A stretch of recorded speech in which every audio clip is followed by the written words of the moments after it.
कल्पना, काय? राहुल कुठे? अहो ते आतमध्ये असते. एक काम तो बरोबर नाही करीत. सकाळी त्याला म्हणलं किराणा घेऊन ये मार्केट मधून, तो बी नाही आणला त्याने. आणि सारखा इरबळ मोबाईल बघत बसतो. थांब आता मी त्याच्याकडे जातो. थांबा हो, वाटलंच तर मी जाऊन आणते किराणा, पण त्यांना कशाला तुम्ही बोलतात? तुला पण ना त्याचीच माया येते. अहो काय होतं, लहान आहेत ते. राहुल, घरचं काम तर तुला सगळं करावं लागत असेल रे. नाही यार, वहिनी आणि भया हे सगळं काम करते. मी तर एक काडी सुद्धा काम करीत नाही. मग तर तुझी मजा आहे रे. हा, बर ठीक आहे, ठेवू का मग? राहुल, एक गिलास पाणी घेऊन ये बरं. राहुल, एक गिलास पाणी घेऊन ये बरं. राहुल, हा, अहो थांबा ना, मी घेऊन येते पाणी तुम्हाला.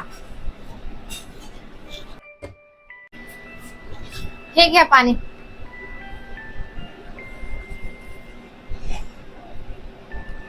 आपल्या मामाचा फोन आला. हॅलो मामा, बोला ना. कशी आहेस बाई तू?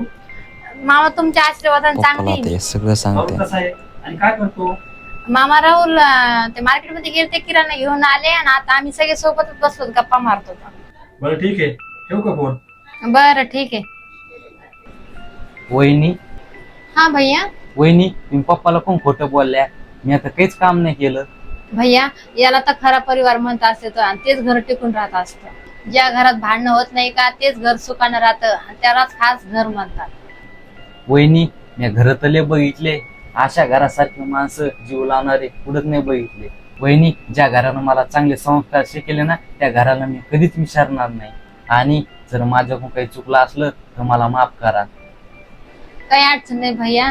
घरातली जर व्यक्ती समजून घेणारी असली ना, तर कोणतंही काम सहज होऊन जातं. राहुल, घरातील संसार कसा करायचा हे फक्त कल्पनाकडूनच शिकावं.